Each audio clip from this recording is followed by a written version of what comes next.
चमक उठी सन 57 में वह तलवार पुरानी थी, बूंदे लेहर बोले कि मुंह हमने सुनी कहानी थी। खूब लड़ी मर्दानी वो तो झांसी वाली रानी थी। मारा परदादी रानी लक्ष्मीबाई साथे लड़્યા હતા। તે એક યોદ્ધા હતા। આ શબ્દો છે ઓપરેશન સિંદૂરની સિંહણ ગણાતા કર્નલ સોફિયા કુરેશીના। કર્નલ સોફિયાનો આખો પરિવાર દેશની સેવા માટે સમર્પિત છે।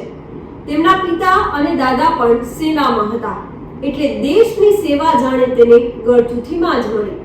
આઝાદી માટે રાણી લક્ષ્મીબાઈએ જે જુસ્સા સાથે અંગ્રેજો સામે લડ્યા હતા, એ જ જુસ્સો આજની કર્નલ સોફિયામાં પણ દેખાય છે। નમસ્કાર, હું છું મમતા ગઢવી અને રાણી લક્ષ્મીબાઈ સાથે કર્નલ સોફિયાનું શું કનેક્શન છે તેના વિશે આજે વાત કરવી છે। પહેલગામ હુમલામાં નિર્દોષોના જીવ લઈ મહિલાઓના સિંદૂર ઉજાડનાર આકાઓ સામે ઓપરેશન સિંદૂર એક સિંદૂરનો બદલો લઈ રહ્યું છે। ઓપરેશન સિંદૂરનો ચહેરો બનેલી ગુજરાતી ગર્લ કર્નલ સોફિયા અને વિંગ કમાન્ડર વ્યોમિકા સિંહની બહાદુરીની હાલ ચારે કોર ચર્ચા થઈ ગઈ છે। મૂળ વડોદરાના કર્નલ સોફિયાનો આખો પરિવાર દેશ સેવામાં સમર્પિત છે। માહિતી મુજબ કર્નલ સોફિયાના પરદાદી રાણી લક્ષ્મીબાઈ સાથે રહેતા હતા। એ જ રાણી લક્ષ્મીબાઈ જેમણે સ્વતંત્રતા સંગ્રામ દરમિયાન અંગ્રેજોને ધૂળ ચાટતા કરી દીધા હતા। કર્નલ સોફિયા જે આર્મીના સિગ્નલ કોર્પ્સ સાથે જોડાયેલા છે। આપને જણાવી દઈએ કે કર્નલ સોફિયાના પતિ પણ આર્મી ઓફિસર છે અને તેમના પિતા અને દાદા પણ સેનામાં રહી ચૂક્યા છે। કર્નલ સોફિયાના પતિ આર્મીના મિકેનાઇઝ ઇન્ફન્ટ્રીના છે અને હાલમાં તેઓ ફ્રન્ટ લાઇન પર એક યુનિટનું કમાન્ડિંગ કરી રહ્યા છે।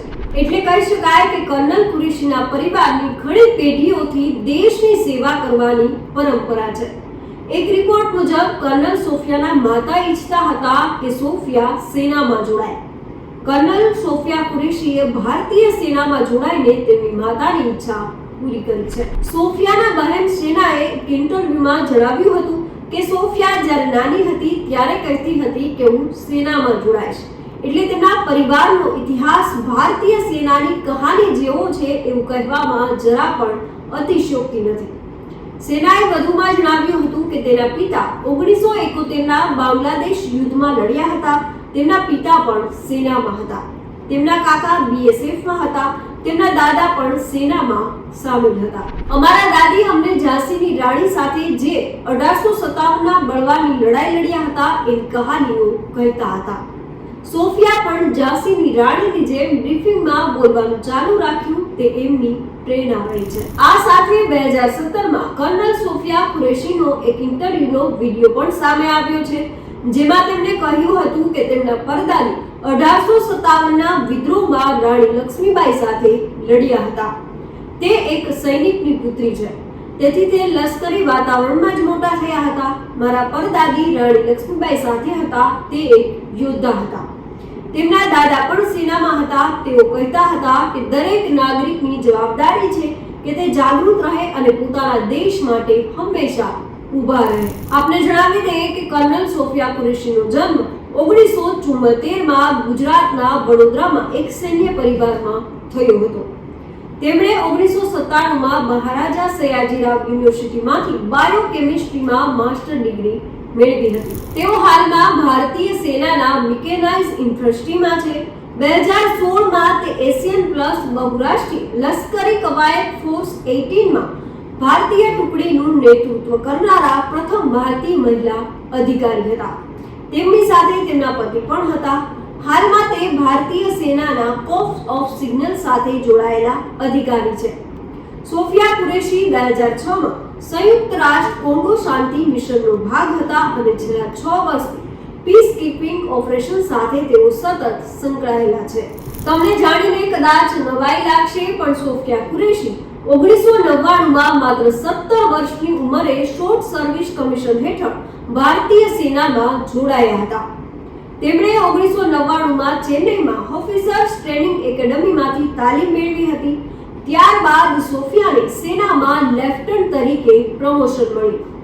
2006માં સોફિયાએ કોંગોમાં સંયુક્ત રાષ્ટ્ર શાંતિ મિશનમાં લશ્કરી નિરીક્ષક તરીકે પણ સેવા આપી હતી। તેમણે 2010થી શાંતિ રક્ષા કામગીરી સાથે તેઓ સંકળાયેલા છે અને પંજાબ સરહદ પર ઓપરેશન પરાક્રમ દરમિયાન તેમની સેવા બદલ તેમને જનરલ ઓફિસર કમાન્ડિંગ ઇન ચીફનું પ્રશંસાપત્ર પણ મળ્યું હતું.